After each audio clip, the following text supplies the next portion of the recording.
Today on Locked On Canadiens, it is our favorite episode of the week. It's the Friday Mailbag, and we answer questions about Florian Xhekaj, Sidney Crosby, the Habs defense, and can Ivan Demidov win a Calder?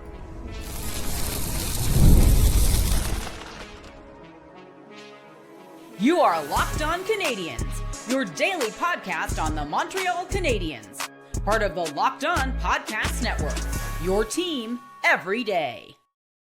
Hi there, everyone, and welcome to another episode of Locked On Canadiens. We want to thank you all for making us your first listen of the day. As you know, we are free and available wherever you get your podcasts, as well as on YouTube as part of the Locked On Podcast Network, your team every day. And today's episode is brought to you by our enthusiasm for the season to begin. It is our Friday Mailbag. It is one of our favorite episodes. My name is Laura Sapp, also known as the Active Stick, and I'm joined, as always, by my wonderful co-host, Ian Boisvert, also known as Maybe It's Ian. Ian, we've got some great questions. Everybody's hyped. Rookie camp is well underway. We are so excited about this team. We are. Aren't there games this weekend? There are games this weekend. The rookie showcase is this weekend. Games. A hockey team wearing a Canadiens jersey is going to play games this weekend. Now, that is a highly qualified way of saying we're watching Canadiens hockey this weekend, because it's not. We all know it. We've seen these games. They are Canadiens games in name only, but still, all the more excited to see Ivan Demidov, the highlight reel factory, go up against dudes he probably shouldn't be playing against. It should be a lot of fun. Yes, absolutely. And it's going to be really fun watching him escape the clutches of the Ottawa Senators prospects. All right. We are full of mailbag questions, and we've got so many, and we want to thank you all, obviously, for, basically writing the Friday show for us every week, giving us all these amazing questions. I'd like to start real quick with a Florian Xhekaj question, because I kind of really want to talk about this. And the question comes to us from our wonderful friend, Randy Hansen, who has been a longtime listener, and we really, really enjoy everything that he talks about. I all of a sudden I pulled up the wrong question. Here is Randy's question. With the arrival of a now jacked up Florian Xhekaj to rookie camp, will this hasten the trading of Kapanen and or Owen Beck? I can see both Xhekaj and Laine centering the bottom two lines. That's his first question, and then we've got a fun nickname-related question afterwards. So what do you think, Ian? Does this change the Montreal Canadiens' plans in any way? I don't think so. I think they drafted Florian Xhekaj with him being a third-line player in mind. A very effective one, a very important one. But there's no reason to bring this guy in a situation that honestly might not be all that favorable for bringing in a young player, right? They just lost two vets in the bottom six. They've lost sort of an insulating factor with those guys. I'd rather see him play high up in Laval's lineup for most of this season, score a bunch of goals, be a giant jerk, and then get the call to Montreal at some point in the near future. I don't know that Xhekaj's emergence, and okay, we also have to do this, right? Okay, all of these guys are going to say they're in the best shape of their lives. We've already had a bunch of articles about a bunch of players showing up to camp yoked out of their minds. Like this is best shape of my life season. This is what this time of year is for. Just like with baseball, it's February and March. Sure, of course he did. Also, he said he gained 15 pounds and feels faster. That seems crazy to me. I don't think that that's true. I think it's a great thing to think. I don't necessarily know how you're putting on 15 pounds, presumably not all of muscle, and going faster. That doesn't track. Like, he's I a love hockey these guys. player. He doesn't need to know science. Yeah, that's fine. And that's cool. And he's allowed to say it, and we're all allowed to go, man, that's so much beef. But like, I don't have to sit here and believe, oh man, Joshua Waugh is bigger and better than ever. Watch. And then we'll just watch him play the same. Like, I just don't think it's great that these guys really take a personal investment. Thank you. In their fitness, in their physical shape. They need to. It's part of their job. But this part of the season always gets me, where people are like, man, he gained 300 pounds and is somehow the fastest thing you've ever seen in your life. I don't see it at all. I think Joshua Roy was leaner, no? He put on I more don't muscle. even remember what it yeah. was. It doesn't matter. It's because either you with any player, you could say he gained weight and we'd go, wow, that's great. He lost weight. Wow, that's great. Like what is it? Like Laine Hudson probably should put on weight. That guy should be bigger. And he's talked about as much that he could probably add to his frame. But at what point is it just like, if Laine Hudson puts on 15 pounds, is it going to make that much of a difference in his end game? I don't think so. I think it'll make some mouth breathers really happy to see, well, he's bigger now, so we're going to be great, even though he's never been big and it's never been a problem ever. Like I get very, it feels like Groundhog Day every preseason where we're talking about like, oh, they got so much bigger. It's it's great. Man, it's Kotkaniemi looks like a man now. Brr. Like, who cares? It doesn't, none of this. For reasons. I didn't know you had so many feelings about this. Just like, I don't know. It's just like, it's evergreen. This happens every year. And you know what? Everyone remind me in January how Joshua was doing. Everyone remind me in January when we're talking about, man, he got lean and he's so fast now. Remind me of how that goes, because the issue with Joshua was never his fitness. It was between the ears. And unless he's putting on brain mass, which I don't know how you do, I don't know how much better he's going to be. Wow. I think with specifically with Joshua Roy, right? Like, it was an excuse for him to say, I did this thing that got better, without having to say it's because I wasn't dedicated enough last year, right? Like with Joshua Roy, like, it really does give him a way. It gives him an out, and he, I think the organization needs to see that he's ready to be an NHL player and a Montreal Canadian and take it seriously. And I think that's kind of what he's trying to display. But it's between the ears. It's with his actions. They speak louder than his conditioning. But with Florian Xhekaj, I am excited though that he's larger. Like, I just feel like there's just like a lot of beef there. Like, does he have to be though? Like, it's a hat on a hat for me if it's true. Like, he's the big mean guy got bigger. I don't think people are going to be any more scared of him if they were already scared. They should be scared, is all I'm going to say. But all is to say, to wrap up that question, I think Veleno was brought in as a stopgap solution. So I don't think that, with having, even if Florian Xhekaj is the one that makes the team, doesn't matter which of Kapanen or Beck or Xhekaj makes the team. I think Veleno is the one that is the temporary, and the others are more in the long-term plans of this team, unless a situation comes where one of them can net a good return and a team is interested in him. So real quick, let me wrap this up with the next question. Which is one of my favorite questions, because we always talk about player nicknames, and the nicknames are always so silly. So Randy is trying to speculate, what sort of crazy nickname do you think these guys have, and what do you think their teammates call them? For Florian Xhekaj, they probably call him Jackie, Flower, Buds, Specs, Deputy Dog, which I don't know where that comes from, but I like it. I guess because his brother's the sheriff. Yeah, exactly. And then Zach Bonjuk, Boldy, Ducky, or the Body. Like, I'm interested to see what they call him in the interviews. They're probably going to be like Zachy. Yeah, I like Ducky for Bolduc a lot. Yeah. I used to, before the album behind me was of Always, it used to be Green Day's Dookie. Maybe they call him Dookie instead. I think that's pretty funny. Kind of like, remember when they used to call Phil Deneau Turd because he couldn't say third and he was a third line center, so they call him Turd. That's kind of where I'm mean. going with that. He loved it, I believe. He loves being called Turd. I miss Philippe Deneau so much all the time. That's the guy, man. So much. How many of their problems right now are not problems if Phil Deneau's here? Like, so many problems are solved. I think I really like Deputy for Xhekaj, for Florian, keeping with Arbor being the sheriff. I really love that. It's like Rocket and Pocket Rocket, right? Like, we have to build off of one another. I think that's the way to go. Yes. Okay. I have time for very quick question from our friend Dominic J on Instagram. Hi, longtime listener, first time asking question. Hi, Dominic. Who is your favorite obscure Habs player? For me, it's Glenn Metropolitan. First of all, amazing name. And he was so good on that 2010 playoffs run. Keep up the good work. Thank you so much. So this is like Glenn Metropolitan is a guy. Yeah. Is a guy, right? And I think you know who my favorite guy is, but Go for yours first. Yours is Steve Bégin, correct? It's always, you always say Steve Bégin.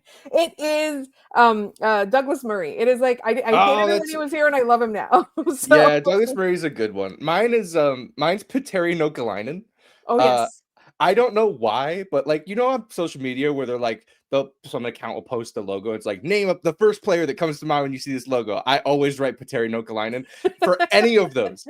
Like Arizona pops up, Petteri Nokalainen. I'm throwing it in there. I love it so much. The name is fantastic, Petteri Nokalainen. They say, that we can keep people in the public consciousness just by mentioning their name, Petteri Nokalainen. Now, somebody has said it today. You have all heard it today. He lives. You have done your part for propagating the Petteri Nokalainen legend. And for Douglas Murray, for me, like, I was so frustrated with him while he was here, but like, I just appreciate him so much now that he's gone.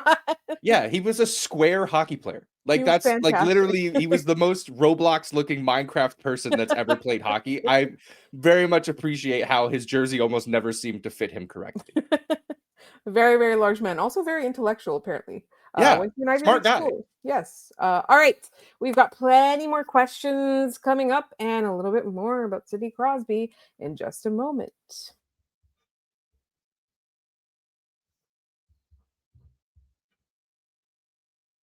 First, this episode is brought to you by Monarch Money.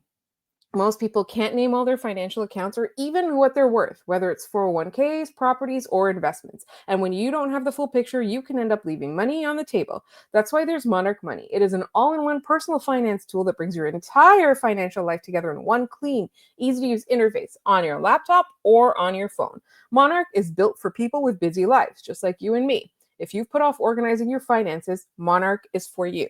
Monarch does the heavy lifting for you. You can link all your accounts in minutes, see clear data visuals, get smart categorization of your spending, and finally feel in control of your money without ever touching a spreadsheet, which is my favorite part.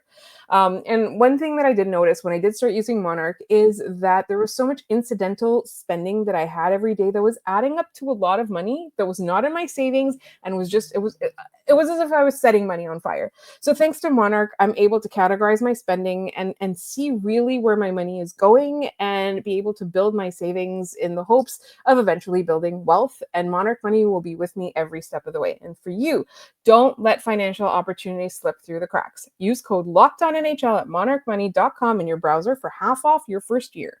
That's 50% off your first year at monarchmoney.com with code LOCKEDONNHL. Again, it's in your browser. Go to monarchmoney.com and use code LOCKEDONNHL.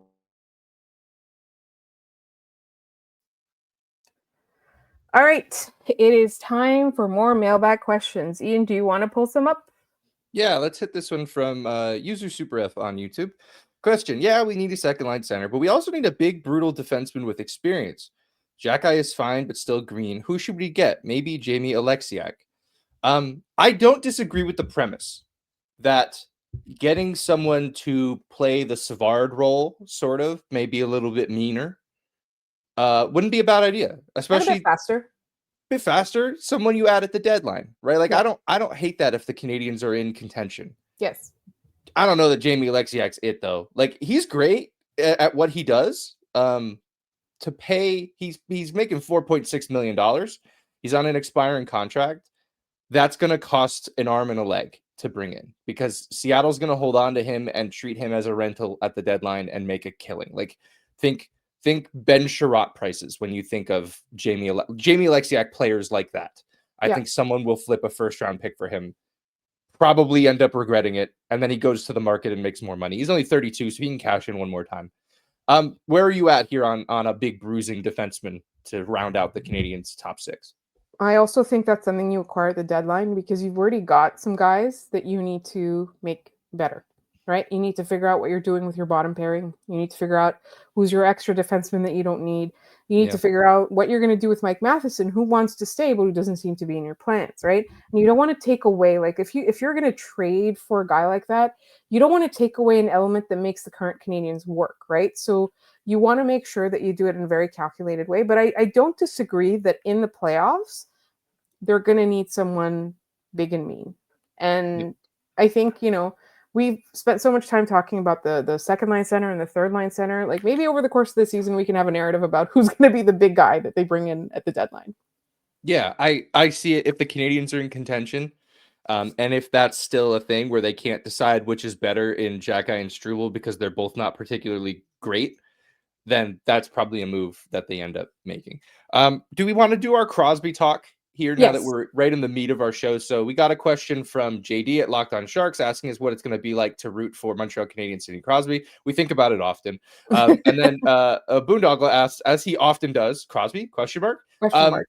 So there was not news, but Elliot Friedman said a lot of words on Yes. his podcast today. Why don't you get into that? Yeah, and he also talked to Sidney Crosby, right? So Sidney Crosby was on 32 Thoughts, but before that, Elliot Friedman gave his thoughts. I think the big meat of the matter is that obviously, much like Ian has been saying all along, it's Crosby's call, right? It's going to happen if and when Crosby wants it to happen. It's going to be where Crosby wants to go. It's going to be very quick. Like the biggest tidbits I got from what Elliot Friedman said was, one, he doesn't think that it's going to take place before the Olympics. So if the Penguins come out and they're still like, treading water or not getting any better, and we know they're actively trying to get worse at the moment, they're tanking. And if Sidney Crosby decides that he's done with that and he wants to go somewhere he can be in the playoffs, then it'll take place after the Olympics for many reasons. One, he wants to give the Penguins as much of a chance. And two, like it's a distraction for him, right? Like he takes those international tournaments extremely seriously, and he's not going to jeopardize that. And then I like the other thing was that what Elliot said was it would happen very quickly. So Crosby will have an idea of where he wants to go, and he will go to the Penguins and say, I want to be traded to this team. And then it'll be up to Kyle Dubas to make it work, right? So the biggest takeaway for me from what Sidney Crosby said was they asked him, they obviously can't ask him, do you think about leaving Pittsburgh outright? So what they asked him was, have you gone to the Penguins and said you're thinking about leaving, et cetera, et cetera? And Sidney Crosby immediately said, no, I have not, right? But what he did say that I thought was also interesting was that all this speculation and all this talk, as much as it's like really, really driving the Penguins fans crazy, Sidney Crosby doesn't really, he said it doesn't bother him. He says he gets it, right? He understands it. And so I think the biggest thing the Montreal Canadiens can do, like what can the Montreal Canadiens control out of all of this, is one, look like a team that can go deep in the playoffs, because that's what Sid's looking for. They can't control what the Penguins do. They can't control what Colorado does. And there could be another place that he wants to play. You never know, right? Like he could be eyeing Edmonton or Florida, right? You think those teams aren't going to move heaven and earth to make him get there? God. I know. The thought Just of him on more. either of those teams kind of makes me sick to my stomach, because they Absolutely. would win, and that would be I know. annoying. Absolutely. I'm just saying, right? Like there's contenders we don't even know about. People always say Montreal because he was a Montreal Canadiens fan, and they always say Colorado because his best friend plays there, right? And it could be a team, like he might be thinking of a team that's not even either of those teams, right? So anyway, so all Montreal can do really is prove that they can make it far in the playoffs as soon as this year and potentially next year, right? Because like it's 2 years. And two, they need to figure out what they can send back to the Penguins, because as much as Sidney Crosby is getting older, blah, blah, blah, like in The Athletic earlier, they had him in tier 2 as opposed to tier 1. And I was angry, and then it made sense, right? It doesn't matter because he's still going to command a king's ransom. So those are the two things Montreal can do, right? Figure out who they can part with that even the Penguins would even want without mortgaging their entire future, and also just be good. That's it. They can't control anything else. Yeah, no, I completely agree. I think, again, like I've mentioned, and like a lot of people have said, this only happens if and when Crosby decides it does. And even then, like, what I find interesting about this is how certain Friedman sounds about all of this, because he is the king of softening his language. He is, I am a big believer that he very much like tries to couch when he thinks something is happening, when he hears something is happening. This sort of seems like maybe it's in between. Again, it's we trying to understand what these guys say a lot of the times is like trying to decipher code and riddles, like trying to understand what they mean. So like that's why the whole Pierre LeBrun one, I was like, what was any of this about? Like, you're like, I don't know, maybe he'll go. Here's what his agent had to say. Like, it's kind of silly. Yeah, I'm still of the mind that he finishes his career as a Penguin. I still think that is the most likely scenario for Sid, unfortunately, for Canadiens fans. But generally speaking, for the game of hockey, it's a good thing for him to be a Penguin for life. There's not a lot of superstars in this sport that are on one team for their entire careers. I would like to counterpoint with it's also good for hockey if he becomes a Montreal Canadian. Sure. Yeah. I think in the immediate it is. Mhm. But I think longer term, like his speaking legacy wise, Yes, it is better doesn't for make him to be a Penguin forever. Yes, absolutely. And I think the biggest thing to take away from all of that is, as much as he loves being in the playoffs, and everyone says you need to be in the playoffs are your place, and blah blah blah. Like, he's still gonna do what he thinks is best for Sidney Crosby, and what's best for Sidney Crosby might just be to retire a Penguin. That's it. Yeah. All right, we've got plenty more mailbag questions. We will talk a little bit about, can Ivan Demidov win the Calder, and that's coming up in just a moment. But first, this episode is brought to you by FanDuel. The NFL season is here, and FanDuel is making sure you're ready for kickoff with a can't-miss offer. Right now, new customers can bet just $5, and if your bet wins, you'll get $300 in bonus bets to use across the app. I love using FanDuel because it fits however you like to bet. Player props, building a same-game parlay, or even jumping in live as the action unfolds. It makes every game more exciting, whether you're watching your team or just keeping an eye on your fantasy lineup. It's quick, easy, and the best way to add a little bit more energy to Sundays. So, are you ready to play? Download the FanDuel app now by visiting fanduel.com to get started. That's fanduel.com to place your first $5 bet.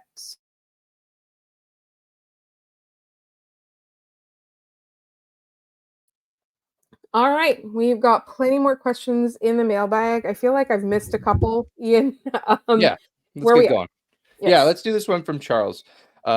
Considering the Habs' ravenous fan base coupled with the positive vibes surrounding the team, do you think that recognized insiders like Pierre LeBrun will continue to capitalize on the Habs buzz for clicks and subscriptions? I feel like I'm soapboxing a lot today. I want you to start this one because I have another kind of like just grumpy rant in me. So I would like you to kick us off here so that I seem less crazy. I think it's a good thing. I remember a long time ago, I used to subscribe to Maclean's magazine, and I remember there was a column, and it was arguing about why we spend so much time talking about the Leafs in national media when the Montreal Canadiens are really good and right there. And I want to say it was like in 2010, maybe not 2010. It was a Guy Carbonneau year when they were surging and they came first in the Yeah. it might have been I like 08, yeah, 07, 08. yeah, Yeah. around that time. And it was like, why aren't we talking more about the Canadians? I think it's a good thing if they're capitalizing on our clicks. It's a good thing if they're clickbaiting us. It's a good thing because that means the Montreal Canadiens are worth talking about, because we had a lot of lean years when they were not worth talking about. Now, what we have to do as fans is we have to be responsible and not fly off the handle when something happens, right? We're always going to be here for you, doing your rumor roundups, talking about how realistic these things are and sharing our opinions. But I don't think inherently it's a bad thing if people are talking about the Montreal Canadiens, because also that makes other people take notice, right? Like, if you ever get mad because Nick Suzuki's not getting his due, you ever get upset because Laine Hudson is underrated, anything like that, making more people interested in the Canadiens and making more people watch the Canadiens and want to write about us and all of that. Like, I think it just really, really is better for the players as a whole. They get more of the of what they're due, right? Yeah. Look, getting clicks and subscriptions is their job. And I know that annoys people to hear. Like, okay, when you saw this article come out from Pierre LeBrun about Sidney Crosby in Montreal, did you run to your wallet and get your credit card out and go pay for it? No, you already were subscribed to The Athletic. His click is at that point for a subscription service behind a paywall. The check's already been cashed, my man. Like, that to me is whatever. When with the way that journalism is set up right now and the age of the internet, the money comes from advertising. and you get advertising from clicks. So of course they are incentivized to get you to click on the darn thing. Another few things to keep in mind. The writers don't choose the headline. The writers don't choose the thumbnail. They write the article, and that's even only after a bunch of people have had their hands all over it. So I think we need to, I understand the frustration, but I think we also need to do a better job as people recognizing when someone is trying to just like sensationalize us. I talked about it earlier on this podcast, where the articles that are like Canadians exploring market for $39 million defenseman, and it's Mike Matheson. Like, that is sensationalist to get you to click on it. This was not that. And I'm not saying that Charles is saying this is that, but I also don't, those rags are always going to exist. You know what they are. Don't click on them. Like, I don't think that, yes, thank you for the mic meter. We really appreciate that. Mike, that was a magic Mike moment for me right there. This $39 million for our boy. Yeah, it's pretty great. That was quite magic, Mike. So I'll stop ranting there. I feel like I'm in a good mood, and I don't know why everything is coming off that like I'm really upset about everything we have to talk about today. It does sound like that though. Like, it did sound like that before we started recording too. Yeah, I'm fine. Everything's fine. I guess I have a little bit of my grandfather left in me, and I'm just like being that guy. Hey, let's do it. Let's do one that I think I can actually be happy with. Let's do it. Another from Boondoggle, this one more in earnest. Now that there's a little cap space to be spent, is there someone the Canadiens should start trying to acquire in a trade? Mayhaps Pavel Zacha. It's funny you mentioned that. We brought him up on the show as a potential second-line center option. We rather like him in that role, or maybe a more advanced Christian Dvorak. And funny enough, Jimmy Murphy writes in RG today that the Canadiens are interested and are among the teams interested in Pavel Zacha, the Flames being one of the other teams. He notes that the Canadiens might be floating around guys like Joshua Waugh, Oliver Kapanen, and Jaden Struble as trade chips. I don't know how reasonable that is. Now, what I find interesting about this, how much cap space do the Canadiens have right now, Laura, now that they've moved Carey Price's contract? Do you know the answer? 4.6? It is 4.568. So for all intents and purposes, 4.6. Do you know how much Pavel Zacha makes? Off the top of my head, no, but I'm gonna guess 4.4. 4.75. Okay. So you ship out another body with an NHL contract, you've got Pavel Zacha. I find that to be rather interesting that they moved Carey Price's contract. They have this cap space. Hey, look, now people are chattering that the Canadiens might be interested in Pavel Zacha. I find that rather funny. So we'll see how that plays out. Not sure where that's headed, but Boondoggle, I think your head's in the right place. I think that this is, if they're looking for a center, that's probably along the lines of the guy they would like to get their hands on. Also, real quick, I know the Canadiens and Bruins have not made a player trade in a very long time, and it's fine. There's no time like the present. Can't usually get it done if that's the thing that needs to be done. Yeah. Yep, absolutely. Let's do another one here. Danny Joe 22. Previous episode you mentioned money workarounds. Why didn't they retire Carey Price and then give him a made-up job like goaltending development working from home for the year for the same money off the cap, and he gets his money? I don't know if you guys have seen what's been going on with Kawhi Leonard and getting money for a fake job. That's probably why. Like, you have to actually do a real job. You can't just do a paper job and get paid to not count against the salary cap, even though you do. Him retiring would have caused more havoc for the Canadiens cap, and Carey Price wouldn't have gotten all the money, I believe, if he retired early. So this was the best case scenario, him just sitting this out on LTIR. But yet, now's a bad time for paper jobs, for no-show jobs. Yes, I agree. And also, like, I know the cap recapture isn't as bad as it used to be or whatever, but it was still under one of those, right? Yeah. Where, like, the Canadiens would get punished for it. Yeah. All right, let's end with this one from Terry Cassie, who asks, for your Friday mailbag, list these 5 facts from 1 to 5, 1 being the most likely to happen, and 5 being the least. So the first is Demidov wins the Calder, Habs finish first in the Atlantic, Laine scores 30, Doc plays more than 75 games, Marty wins Coach of the Year. These are all fun because as I'm reading, I go, oh, that one's pretty likely. Oh, that one's likely. That one's more likely. Okay, that one could happen. Yeah. So where are you at with this? What's your... Let's start at the top. What's your most likely to happen? My most likely to happen? I'm going to say it. Patrick Laine scores 30 goals. That's right, Laura. I was also going to say Patrick Laine scores 30 goals. We're so back. Patty Nation ride up. Yes. Yeah, I think that's if he's healthy, he's going to score 30 falling out of bed. Like, Yeah. I think that's, the if obviously being his health, we have to anticipate that is behind him. Yes. What do you have next, likely? Honestly, I'm gonna oh, I was gonna say Kirby Doc plays 75 games, and now I'm scared I'm gonna curse him. I was not going to say Kirby Doc plays 75 games. I was going to say Marty wins Coach of the Year. Okay, that's the one I was toying with. I really like that, because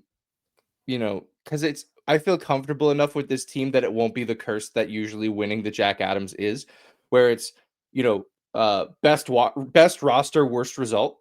And the Canadiens have sorry, I think I had that backwards. The other way around. Best Worst result, roster. worst roster. Yeah. Yes. The Canadiens have a pretty decent roster. So if he wins it, it's because people think he's a great coach, which I think is more, is deserved at this point in his career. Yes. Absolutely.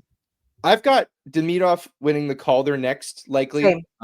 I think that's he's the favorite in the NHL right now. I think that's a pretty reasonable place for that. I have Doc playing more than 75 games next at 4.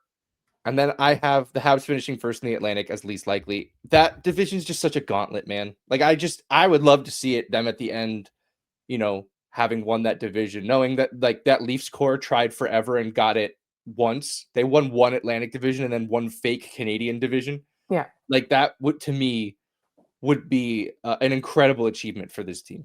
Ian, can you remind me what happened when they won that fake Canadian division? I kind of forgot. I don't remember. I think I just blacked out until about July. Like July 8th, I think it ended. I think I woke up and nobody told me what happened. All right. You heard it here. It is our mailbag. As you know, we are now back to 5 days a week. So please make sure you are subscribed to this podcast, wherever you get your podcasts, as well as on YouTube. Tell your friends, rate us. It's been a while since we've talked about our contest, so we'll remind you guys all of that next week. And also, the closer we get to the preseason, the golf tournament's coming up. We've got so much to talk about. Also, follow us on social media. We are at TikTok, Locked On Canadiens. Instagram, Locked On Canadiens. Blue Sky, Locked On Canadiens. You can send us mailbag questions there. You can DM us. You can send us observations. And importantly, our email address is lockedoncanadiens@gmail.com. And you'll find my co-host all over social media at Maybe It's Ian. You will find me at The Active Stick. We want to thank you all so much for listening, and we will see you all on Monday.